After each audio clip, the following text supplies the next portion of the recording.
Hi, my name is Kevin Feig, and I'm the founder of Walk You to Wealth. These days, it feels like on social media, you can't avoid the topic of passive income. Everyone's talking about passive income, and in some cases, there's just a lot of myths out there around passive income. And so I wanted to talk about the way I discuss the topic with clients, and it all starts, oddly, with active income. And you don't hear a lot on social media about active income because folks generally don't want to talk about their 9 to 5, right? Building wealth with a 9 to 5 seems boring. It doesn't get the likes and the clicks. But the active income piece is critical for sort of moving up the hierarchy. And we'll talk about the hierarchy in a second. So it all starts with active income, 9 to 5, side hustles, income that you're working for. Then you have semi-passive income. So semi-passive income is income that either require work up front or requires some level of periodic work. So maybe you wrote an ebook, for example, or a rental property. I often see rental properties described as passive income. Rental properties are not passive income. Say that one more time. Rental properties are not passive income. They are semi-passive because occasionally you do have to deal with the property. You have to deal with maintenance issues, tenant issues, whatever it may be. Doesn't mean that they're bad investments, just means that they're not fully passive. They're semi-passive. So again, semi-passive income that requires either work up front, like an ebook or a lesson, a course that you develop, or occasional work, like a rental property. Then you finally have your passive income. So passive income is income that requires no work.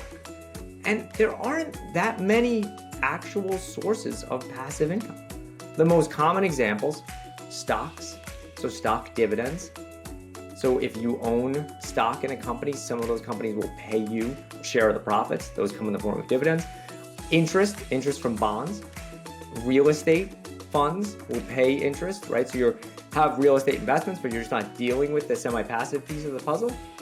Staking, so if you own cryptocurrency, some cryptocurrencies you can stake or help the network run more efficiently, and for that you get rewards, right? So those forms, dividends, interest, staking income, those are truly passive because all you did was you made your initial investment and it didn't require additional work.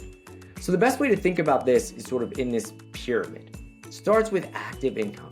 That's where it all needs to start because you want to funnel that active income, and that's why it's the base of the pyramid. There are so many opportunities for active income. You want to funnel those opportunities and funnel those funds into semi-passive and ultimately passive income at the top of the pyramid. And the reason the passive income is the top of the pyramid is one, it's what you're shooting for. And two, there aren't that many options out there for truly passive income. Hope that was helpful. Talk soon. The information in this video is provided for your convenience only and is not intended to be treated as financial, investment, tax, or other advice. The information is intended to be educational and is not tailored to the investment needs of any specific individual. It is also not intended to be relied upon as a forecast and is not an offer or solicitation to buy or sell any securities or to adopt any investment strategy. The opinions expressed are those of the author. Reliance upon the guidance and information in this presentation is at the sole discretion of the individual.